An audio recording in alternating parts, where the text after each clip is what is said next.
John Cena made his final appearance in Boston tonight on Raw, which took place in Boston, Massachusetts at the TD Garden. We had a big show atmosphere tonight. It definitely felt like this was a special Raw, and it was. They showed John Cena's hometown, West Newbury, and his high school to start the show off. This is where he's from, and this is where he should have retired. This is where his last match should have been. It should not be in Washington, D.C. Fuck Washington, D.C. John Cena is Boston. He is a Boston hometown boy, officially West Newbury. He should have had his last match there. Screw TKO for that. You're assholes. Washington just outbidded Boston, and that's bullshit, TKO. You should have allowed John Cena to retire in Boston. It just felt so perfect. But to be honest, this was still a great show, and it was a special show because of that. The first hour of the show really was the John Cena hour, and it was great. So to start off, Triple H was in the ring, and he really puts over John Cena. He talks about who's the greatest of all time, talks about the criteria, got somewhat chance. The fans were mostly positive to Triple H. I mean, there's been a lot of discourse online about his booking as of late, and I've been very critical of him, particularly on SmackDown, much more so than Raw. But he was mostly cheered, and then he finally introduces John Cena as the greatest of all time, well-deserved.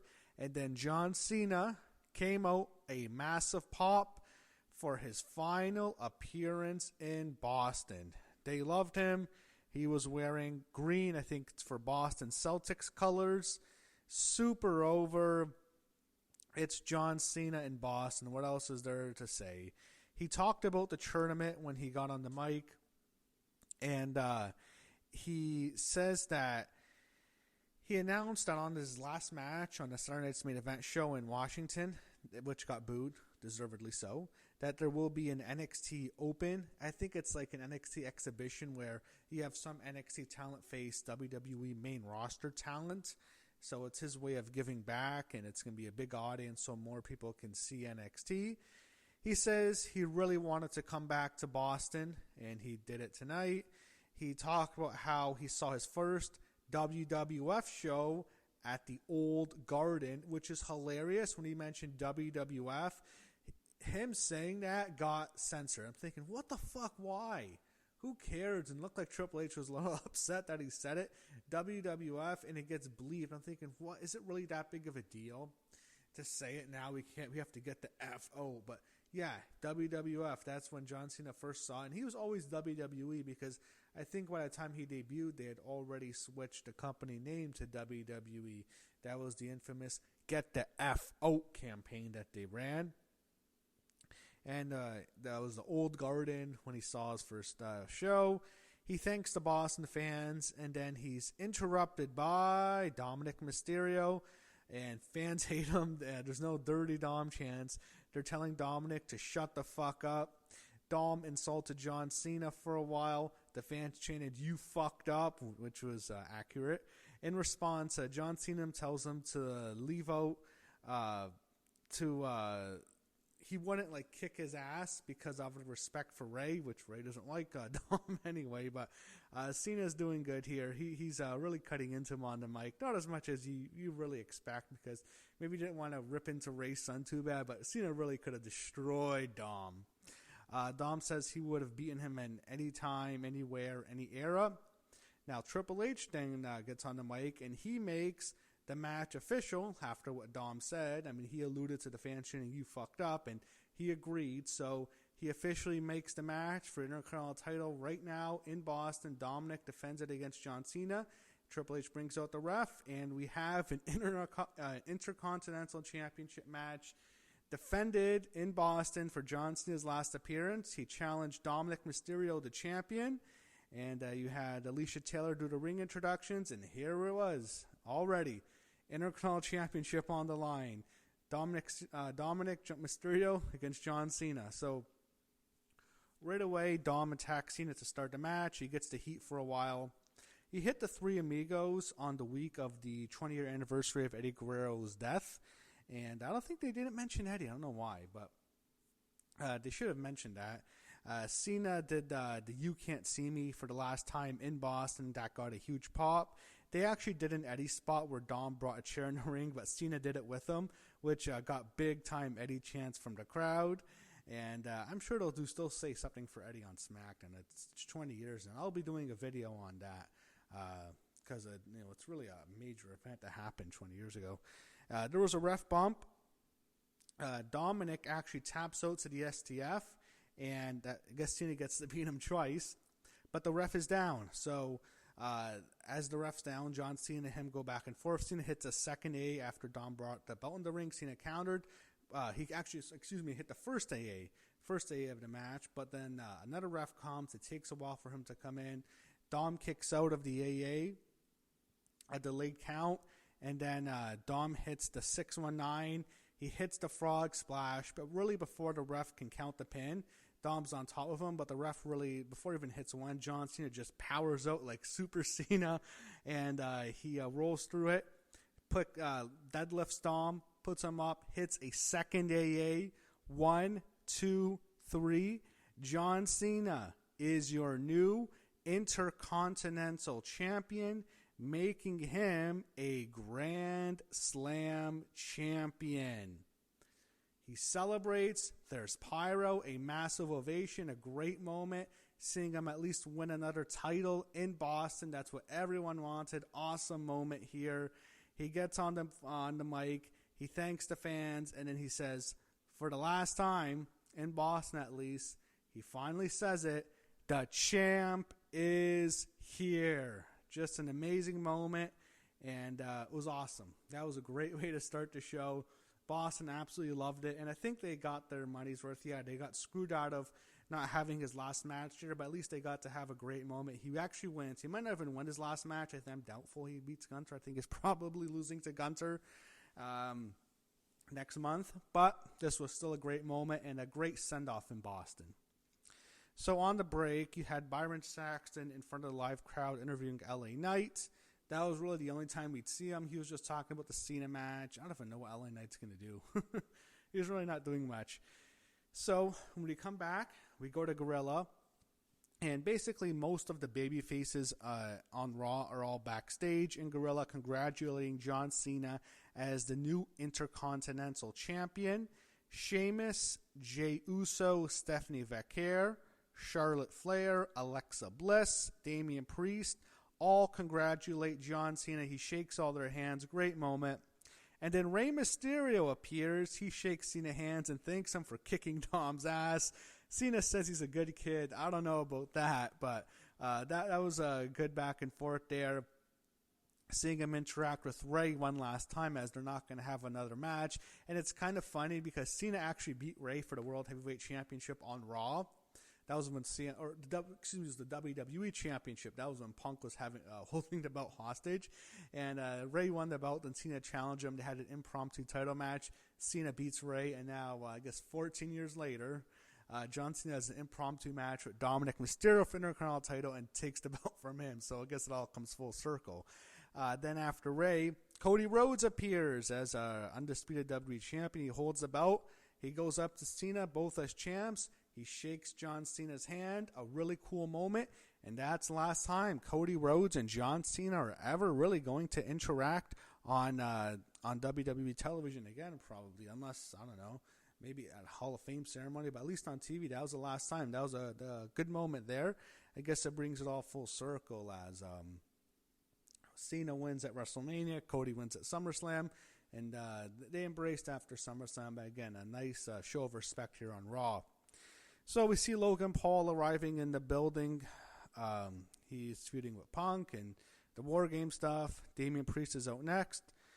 And then they show a whole bunch of signs in the crowd. They don't do that for every show, but it's Boston. It's John Cena's last appearance in Boston. It was all Cena crowd. The whole crowd had Cena whole crowd had Cena signs.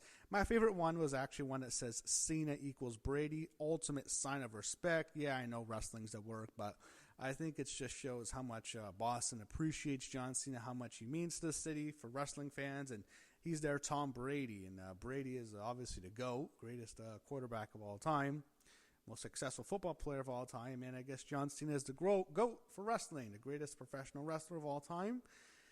And I guess it makes sense for Boston to have the two GOATs, the football GOAT and the wrestling GOAT. Yeah, he really should have just retired in Boston. That's the last time I'm going to say it. It is what it is. He's going to retire in Washington, D.C., unfortunately, but this really should have been where he retired at this venue. And by the way, the crowd, they had like 16,000 people. An insane crowd, a massive sellout, whole bunch of fans there. It was an electric atmosphere tonight, and just a huge, huge attendance. And he sells out the TD Garden in his last appearance in Boston. That's perfect. So Rusev is out next, and then we get Rusev and Damian Priest. The last time is now tournament match. So this was all right. I mean, you're coming down from the Cena match. It's impossible to follow. It was all right. So Rusev gouged the eye, and that's the whole story of the match because Priest is the one who injures Damian Priest's eye when he threw the fireball at his eye a couple months ago now. Or actually, I think almost a few months ago now, I'm pretty sure. It's been a while, but I mean, it is a fireball, so it makes sense. But he attacks the eye, or actually probably a couple months. I don't know if I can get it right. But he attacked the eye, he gouged it, and he hits the match kick for the win. It kind of protected Priest, but really he isn't doing much. I guess it's a SmackDown curse. He needs to be back on Raw. He really got hurt by having to go to SmackDown. Anyway, Rusev got the win, and after the match, he does the "You Can't See Me" pose, mocking Cena. I don't think he's going to be seeing John Cena, though. So Adam Pearce is backstage talking to AJ Styles and Dragon Lee as the new tag team champions. They want new challengers, and they try to come up with a new team name. It was really dumb, and that was kind of interaction between the two of them. But I guess we'll see who they face next week. Then, after they leave, Maxine Dupree walks up to Adam Pearce, and she wants her match with Becky. She wants it next week in New York City at Madison Square Garden. And then after Pearce leaves, he grants Maxine the match. Becky appears and takes a cheap shot at Maxine Dupree, setting up their match. So we did get a Becky Lynch appearance. I think Maxine's winning the belt next week. I think AJ Lee's going to cost Becky Lynch the belt. Maybe I'm wrong, but I think that's what we're getting next week. CM Punk was out next to a big pop. He calls out Logan Paul. Paul comes out to a lot of boos. He seemingly aligns himself with the Vision. Paul Heyman calls CM Punk a miserable bastard. And then Paul name drops AJ Lee. And as I said, I think it makes sense. She has to cost Becky the match next week. That's why she was training with Maxine Dupree. That's why Maxine delayed the match. AJ is from New York. Her husband's from Chicago. That's where she made her return a couple months ago. But AJ is from New York, and she actually saw WrestleMania 20 in the bleachers at Madison Square Garden. So it makes sense for her to be there, and I think she will. She'll make her big return, get a huge pop. And I think Maxine's going to actually win the belt. I think AJ's going to cost Becky the belt, and that'll lead to both of them joining teams on War Games. But eventually, they surround the ring on Punk. Jay comes to Punk's defense, and then Cody Rhodes' music hits. He gets a big pop. The fans sang his song. It's an all-out brawl. The faces stand tall in the ring, and we get at least three members on each team. The teams haven't filled out yet, but we have Cody Rhodes, CM Punk, and Jey Uso on the face team. And then the heel team is the Vision, Braun Breaker, Bronson Reed with Logan Paul. I assume Brock will join. Maybe John Cena on the faces. I think that makes sense. He's booked for the show. And then I guess, 4-on-4, that would be better, to be honest. Or maybe they can go 5-on-5. I don't know. But I think that's what we're getting so far. I guess there'll be more announcements. We might get 5-on-5. We'll see how it plays out. Backstage, the Women's Tag Team Champions Alexa Bliss and Charlotte Flair are warming up in the locker room before their title match. Unfortunately, they didn't have a good night, to say the least. Stephanie Vaquera is out next to a big pop, and then Nikki Bella came out by her side to accompany her for her match. Raquel Rodriguez was out next with Roxanne Perez by her side. And then we get the Women's World Championship on the line. Stephanie Vaquera defends her title against Raquel Rodriguez. So Raquel blocks the Devil's Kiss early on. We got a commercial break. Raquel got the heat on Stephanie for a while. Eventually, Stephanie hits the devil's kiss. That always gets a big pop. And then she hit the corkscrew from the top. She couldn't get her up for the SVB. She tried it earlier, but it didn't work. Anyway, after the corkscrew, Stephanie wins. She retains her title. However, Roxanne Perez immediately attacks Stephanie Vacquer. Nikki Bella gets in the ring, fights off Roxanne, and Stephanie stands tall. The heels retreat, and then Nikki grabs Stephanie's title. And as Stephanie turns around, Nikki clocks Stephanie in the head with the Women's World Championship. Nikki Bella officially turns heel. She's turned on Stephanie. Nikki turning heel on John Cena's last appearance in Boston makes sense, I guess. I don't know if they're going to wrestle. I think it would make sense for Nikki to wrestle Stephanie on John Cena's farewell at the Saturday Night's Main Event show. But I guess they can just do it on Survivor Series. I'm not sure. But I think Saturday Night's Main Event would actually make more sense. I think that might be an attraction itself. Nikki gets to wrestle on John Cena's farewell. It might be her farewell too. I don't know. But Nikki officially turns on Stephanie Vacquer. And that'll be a good feud for Stephanie Vacquer. She'll win, and I think it'll just get her more exposure, make her more popular. So that was definitely a good turn. Nikki officially turning on Stephanie. Adam Pearce is backstage. He talks to CM Punk, Cody Rhodes, and Jey Uso. Punk was the one talking. He's pissed off. He's saying basically he wants war. He calls for Regal, and Regal says, "War Games," like he did in NXT. And it's officially on. So we get CM Punk, Cody Rhodes, and Jey Uso against Braun Breaker, Bronson Reed, and Logan Paul. I assume more members will be announced soon.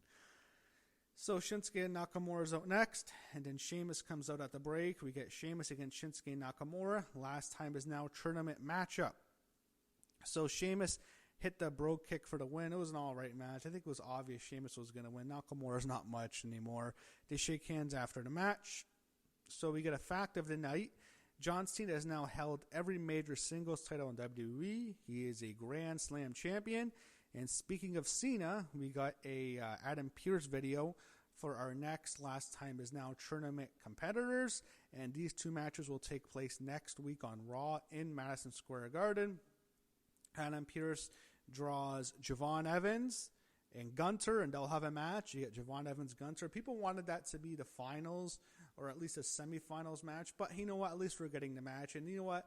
New York City is perfect for Javon Evans. He's going to lose to Gunter, but they're going to have a hell of a match next week. That's going to be awesome. And then Solo Sikoa is drafted. I did just a facepalm. No, Solo. He's going to ruin Raw like he's ruined SmackDown. He kills the SmackDown ratings. Now he's going to kill the Raw ratings. That's all Solo does. He's the worst. I can't believe he squashed John Cena 2 years ago at that Saudi Arabia show. What the hell is that? That's bullshit. Anyway, he's going to face a surprise. So New York City is perfect for a Long Island iced Z, if you know what I mean. Woo, woo, woo. You know it. It's Matt Cardona. I think it'll be Cardona and Solo in the Garden next week. So they preview next week's show. It's a big event. I don't know if it'll be as big as this, even though New York's obviously a much bigger market than Boston. But, you know, Cena is not a New York guy. He's a Boston guy. But it's going to be a big show. It's in Madison Square Garden. They're going to pull out all the stops. It'll be another big show. So Charlotte Flair and Alexa Bliss are Women's Tag Team Champions. We're out for the last time defending their belts. Their title reign, unfortunately, comes to an end. And that's not good for SmackDown because they lost the most entertaining part of the show. They're the only good thing on SmackDown. Anyway, we get more John Cena signs of the night. Then Alicia Taylor does the ring introductions. The Kabuki Warriors were already in the ring. Main event, WWE Women's Tag Team Championships. Charlotte Flair and Alexa Bliss defended against the Kabuki Warriors, Asuka and Kairi Sane. So the heels get the heat on Alexa Bliss for a while. Then Charlotte gets the hot tag. We hear lots of oohs. She does a whole bunch of chops. Charlotte has Asuka in the figure eight, but Nia Jax and Lash Legend interfere. And I don't know why they hate Alexa and Charlotte so much, but they interfere and they cost them the belts, basically. Alexa gets sent over the announce booth after she tries to fight them off. I think it was Kairi who threw over the announce booth. And then Asuka and Kairi Sane get in the ring. They finish Charlotte Flair. They hit their finisher where Asuka holds her up with a neck breaker. And then Kairi comes off from the top rope, hits the elbow drop. Kairi Sane pins Charlotte Flair 1, 2, 3. And Asuka and Kairi Sane have now regained the Women's Tag Team titles. Charlotte Flair and Alexa Bliss's title reign, which started at SummerSlam, officially comes to an end. A 3-month title reign. It's over. They were very good champions. They were really entertaining. Charlotte's going to go face she's going to go face Jade Cargill now. I don't know where that leaves Alexa, and that's too bad because she really got Charlotte over. Charlotte was hated before this tag team, and I hope they have something for Alexa Bliss because it'd be a damn shame if they don't. But Charlotte, yeah, I think she goes to feud with Jade now. But they have new champs. War Games is their next priority, obviously. So after the match, Lash Legend and Nia Jax beat down Alexa Bliss after she tries to stand up to them, but they beat her up. And then it's now 4-on-2 as Asuka and Kairi get back in the action. They both want to beat up Charlotte and Alexa some more. It's a 4-on-2 beatdown. And then Io Sky comes out to make the save. She fights them off, but then it's too much. It's 4-on-1 now. They beat down Io Sky. She makes her return. She was in Japan, I think, for a while, but she's back. And then Rhea Ripley's music hits to a big pop. She comes in with a mask. It almost looks like a Mankind type of mask. But Rhea's out and she gets a huge pop. She fights off the heels. They retreat. And then Rhea gets on the ropes. She calls for War Games. And then the 4 baby faces stand tall. Rhea Ripley, Io Sky, and the former tag team champions Alexa Bliss and Charlotte. They stand tall, and that's how the show ends. So you get 4-on-4 so far. Rhea, Alexa, Charlotte, and Io Sky against Nia Jax, Lash Legend, Kairi Sane, and Asuka. So obviously we're going to get the Io Sky spot, like we get every Survivor Series. And I think Becky is going to join the heel team, and I think AJ Lee will join the face team. I think that's how the show. That's what we're going to get for War Games this year. Maybe I'm wrong. I don't know. It might just stay 4-on-4, but. And I also expect Cena and Brock to be added to the men's. But that was Raw tonight. It was the John Cena show, his final appearance in Boston. You know what? I'm going to say this for the last time. This was a really good show tonight. But fuck Washington, D.C. John Cena's final appearance, his final match, and his retirement should have been in Boston.